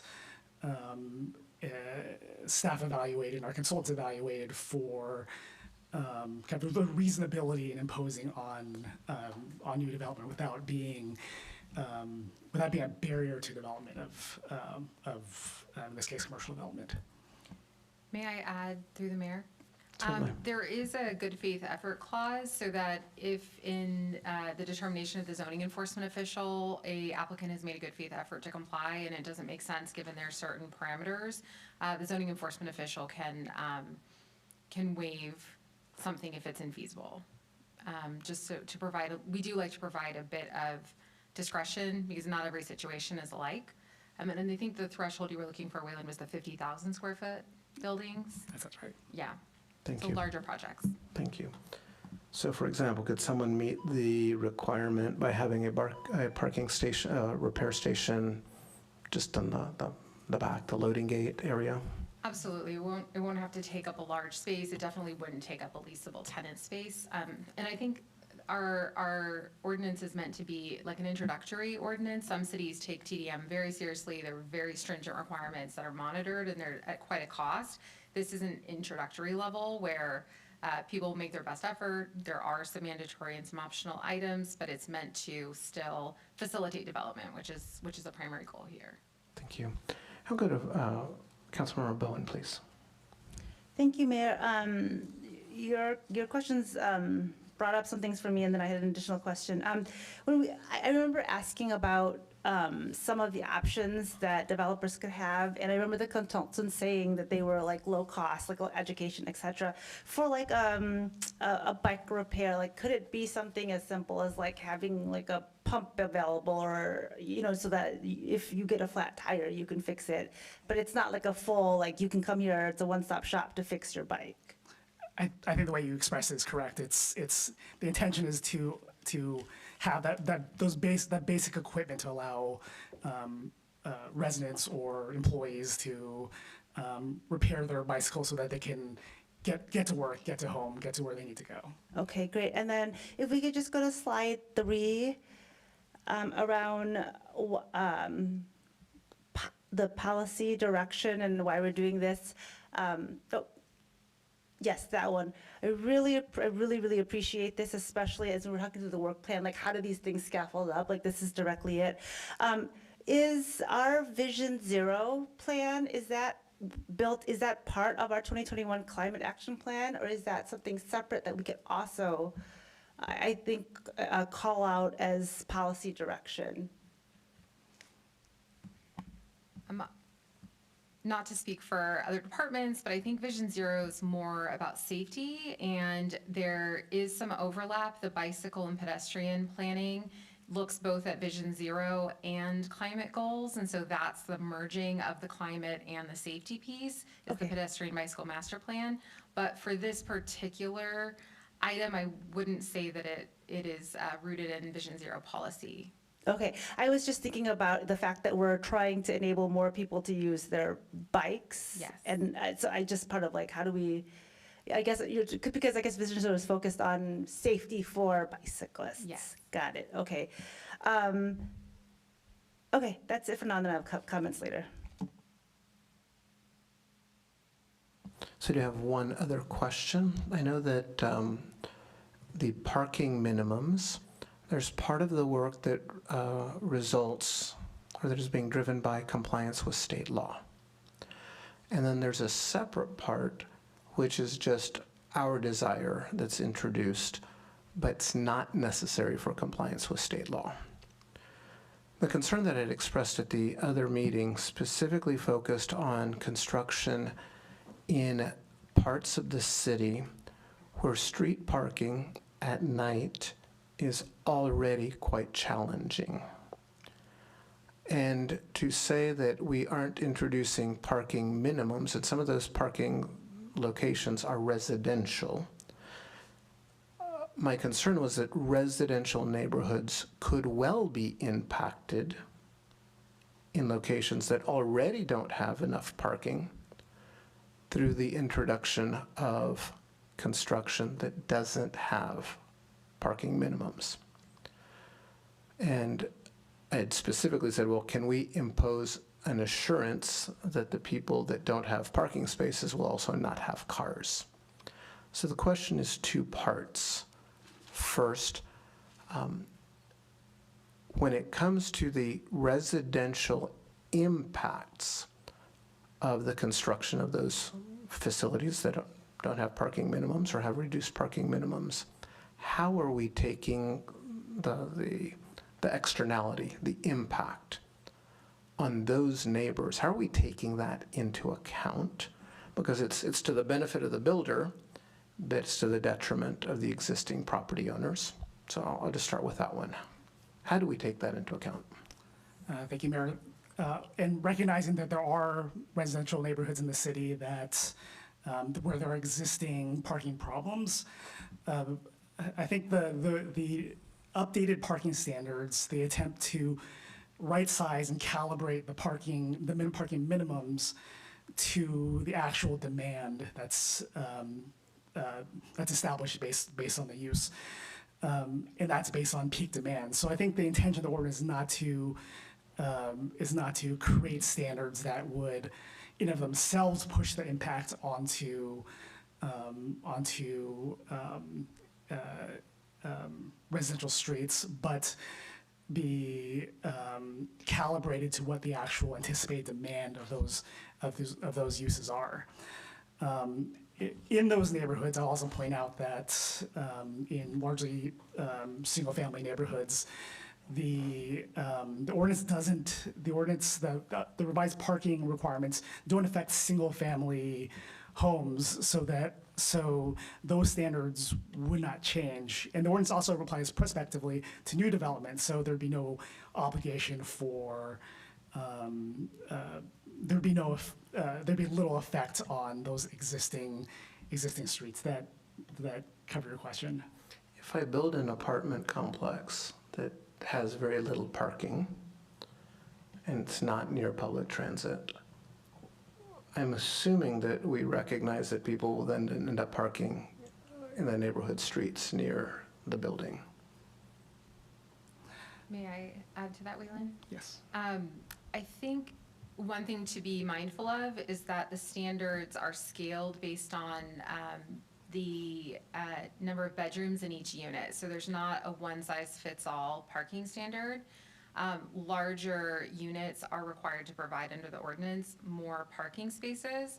But the feedback we received throughout many professional analyses of our code was that we had I would say like suburban, more old-fashioned parking requirements that hadn't kept up with the times. And so the 2 spaces per unit for the 3 bedrooms and the 1 space per unit for the studio and 1 bedrooms is meant to right-size the parking requirement, not over-park. And so I think you're absolutely correct. We cannot cap how many cars people have. Trends change with vehicle ownership. In general, it's getting more expensive to own a vehicle, and there are more options like rideshare and other things that make it, easier. And then even with like autonomous vehicles, like I think there's a prediction that in the future there will be less vehicle ownership, but we're not designing this code to that future. We're designing it to what we understand the demand to be today from the professionals we hired. But I do just want to highlight that scaling because it is critical. If you have a 3-bedroom unit, 1 car is not likely to be enough, right? Okay. So I'll end with one last question, and that's when I think about Central Callan, I think about the fact that they are looking for additional parking. When I think of 1388 Bancroft, it was going to be sufficient parking because the parking was going to be on the street. And so I'm struggling a bit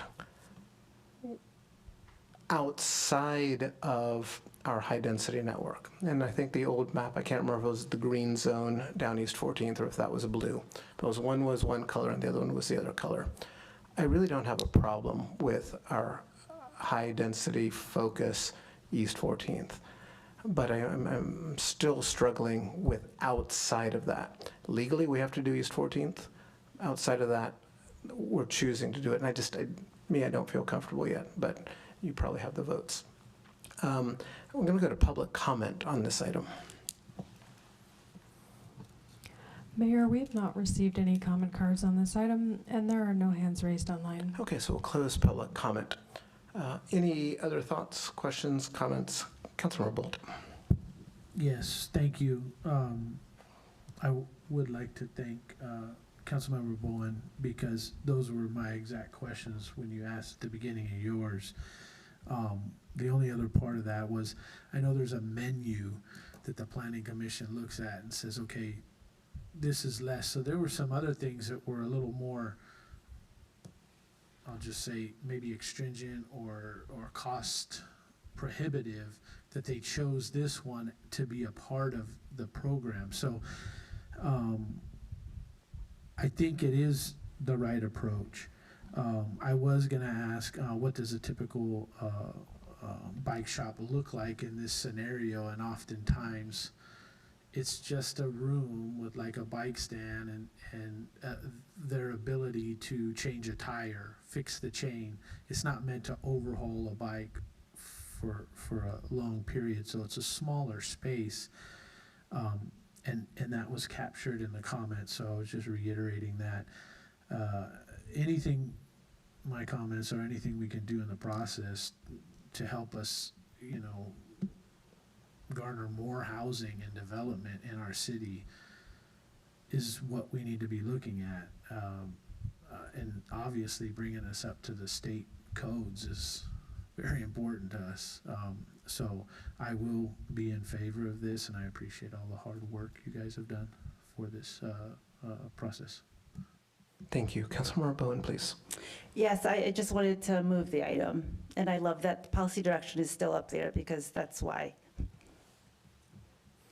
Okay, so then I'll offer my comments. So we have a motion from Councilmember Bowen. My quick comments are focusing on two things. First, I'm not convinced that the evidence points to the housing minimums causing the lack of development, or the parking minimums causing the lack of development in San Leandro in particular. I think there's lots of other reasons why housing is not being built in San Leandro, and this is not one of them. I'm also very concerned about the result on neighborhoods. There are places where we have to make the change. I'm totally fine with that, right? We need to be compliant with state law, and that's good and that's appropriate. We have talked about driving development into the East 14th corridor, and this achieves that goal to the extent that parking minimums are keeping housing from being built. I look at Central Cal, I'm looking for more parking. That's just an indication that no, they need more parking than what we let them build parking with. And I think that the same thing will happen at 1388. So my approach is very much focused on let's do what we have to do to be compliant, and let's focus on the other areas to make sure we understand the impacts to neighbors and to neighborhoods, because I do not currently believe that that's the impediment to housing being built in the city of San Leandro. So I will not be supporting, but it's that piece. I do support the densification along East 14th. I've said that since I started on the council. I do support the development of downtown and Bayfair, more housing, more housing, more housing. But the way that we're approaching this as a bundle, I do not agree with. I'll come back to someone for a second, please. Councilmember Bolt. Second. Okay. Any further discussion on this item? Seeing none, please vote.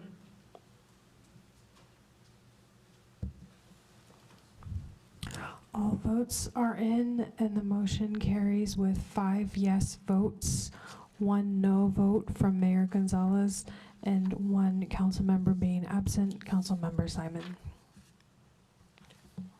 Okay, at this point in time, we'll move to our next item, which is item 11. We do not have any council requests to schedule agenda items. And then we've got item 12, our reports. Please proceed, Councilmember Bowen. Thank you, Mayor. I just want to share something that we had an extensive presentation at our last Stop Waste meeting focused on Stop Waste. It was the Stop Waste campaign date label update, and this is important and something that I have to get used to and want other council members to be aware of as well. But the issue with date labels is there's a confusion over expiration date. So if you ever buy food, it's like sell by date, best by date, use by date. And what's happening because of that is over 20% of the food that we buy goes to waste, and we look at food waste and how much of detrimental harm that causes to the environment. It's one of the core focus areas of Stop Waste. And so California AB 660, which was signed into law in 2024, became effective July 1st, 2026. And what AB 660 did was to standardize food date labeling by requiring the use of best if used by for quality and used by for safety. So there's no longer a sell by label, and that was purposely that was actually something between like the distributor and then like the grocery stores. So that wasn't actually meant for consumers. So that's something for us just to be more aware of for food safety, and then obviously talking about the environment. The other thing that I wanted to highlight is that I had the opportunity to have a very busy travel week, but I went to the Local Progress conference last week, and I just wanted to share a few things that were really were highlighted as critical focus areas for electeds across the country.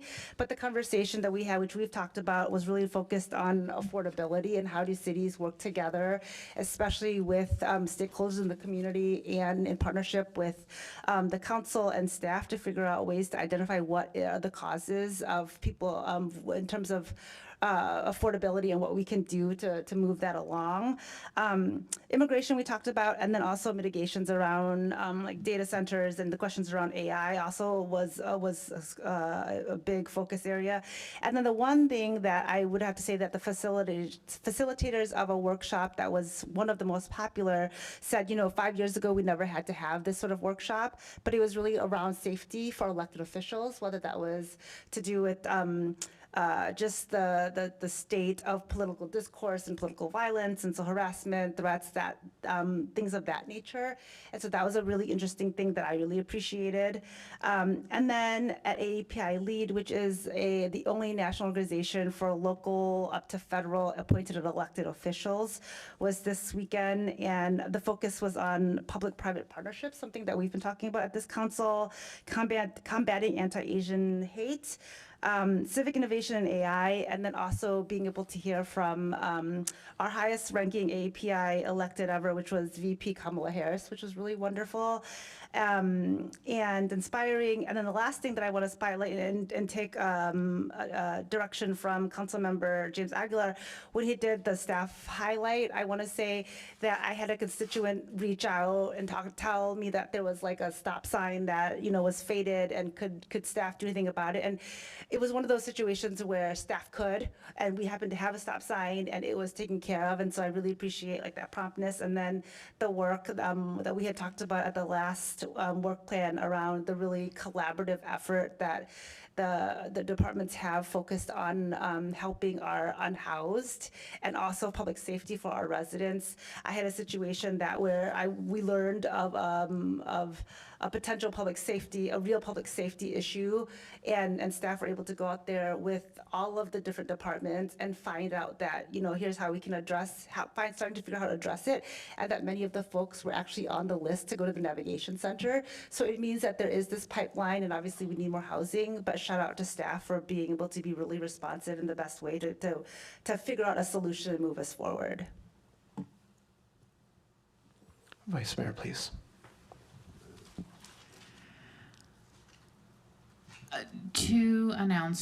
One announcement and one event that I attended that I wanted to encourage my colleagues to explore a little bit. One,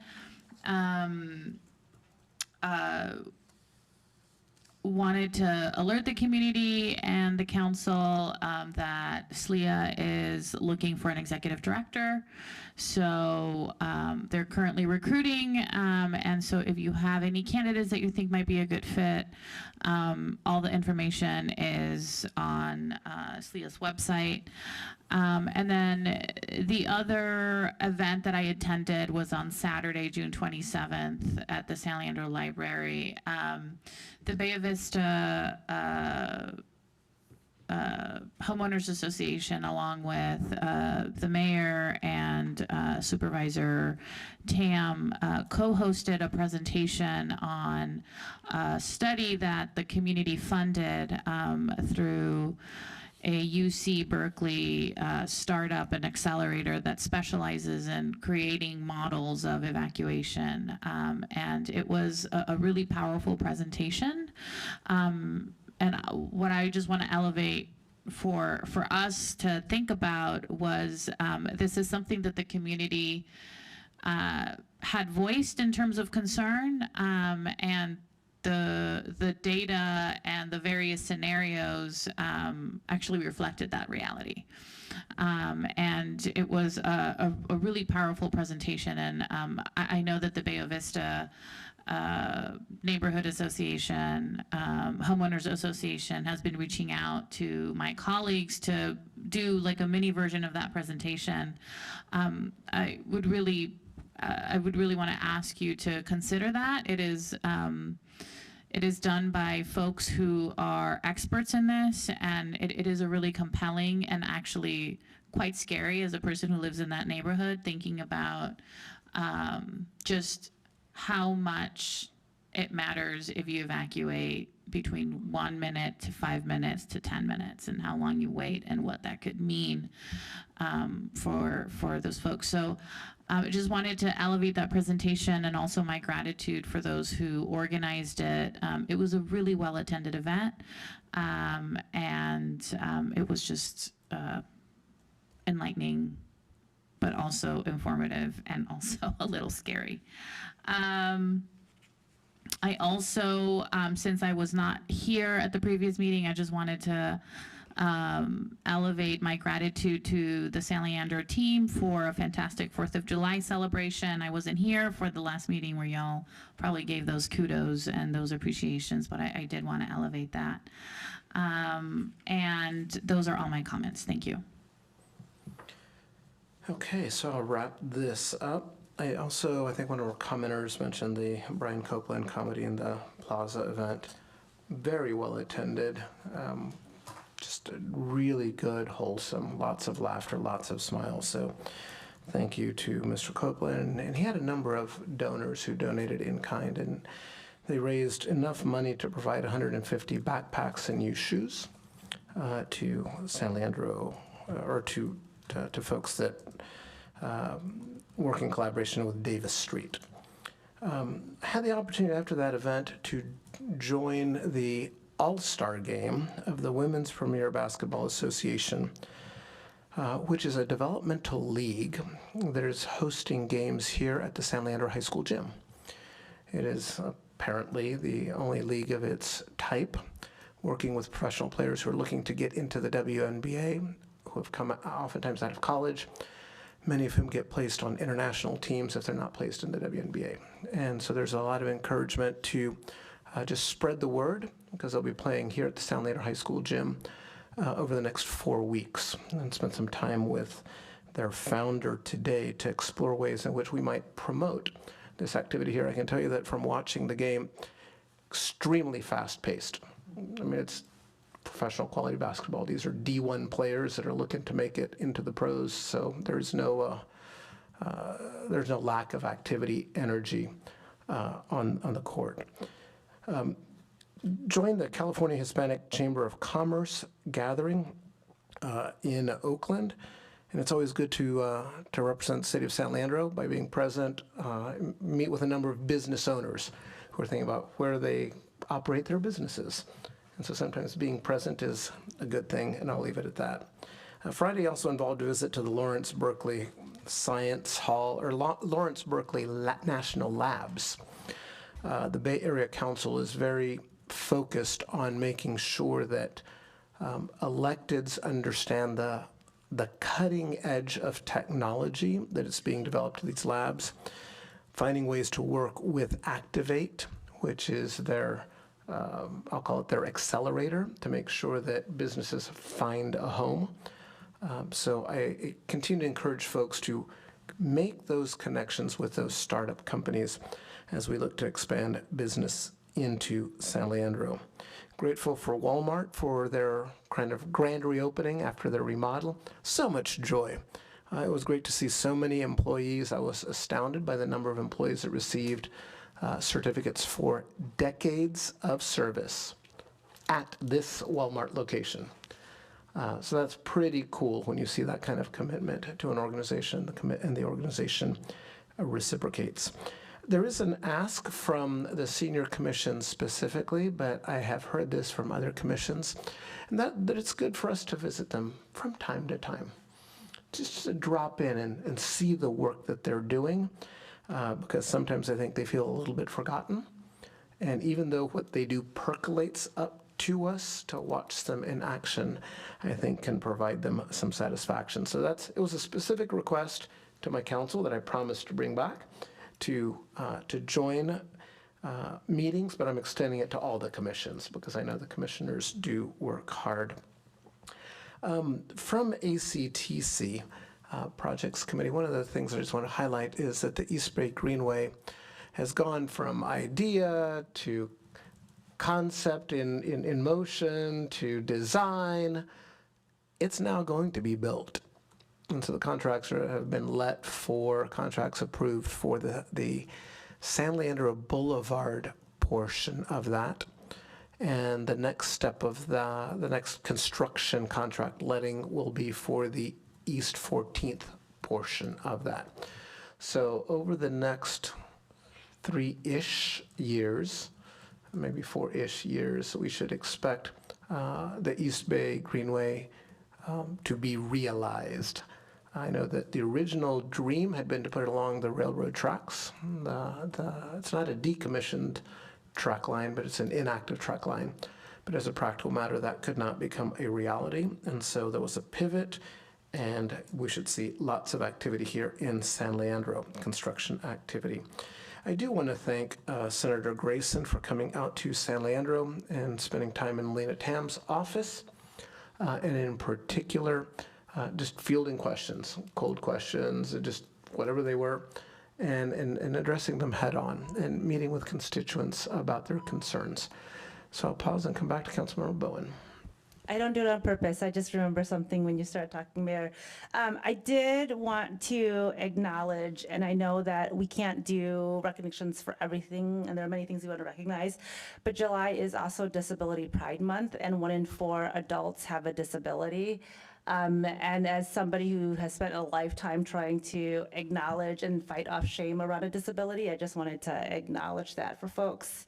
And appreciate that, and maybe at some point we can, have it be a resolution part of our annual plan. Thank you. Thank you. And the last thing that I will end with is that I do want the residents to understand that this council is very focused on efficiency and keeping track of projects. A lot, just more focus on projects finishing on time and on budget. I do want to specifically highlight the very large scale project Elevate, which has reached its first milestone, namely the payment of employees as part of the first bridge cycle. We'll kind of keep working through, monitoring, making sure that all payments are processed correctly. But by all accounts, we're off to a great start for a project that was delivered on time and on budget. And I know there was an approval today and consent to just continue some work on it. That's all been budgeted for, and it's on the timeline that was expected. So I want the community to understand that we are committed to on time, on budget, if not ahead of schedule, delivery on our projects, and it's something that your council is paying a lot of attention to. So with that being said, the time is now 9:13, and we are adjourned.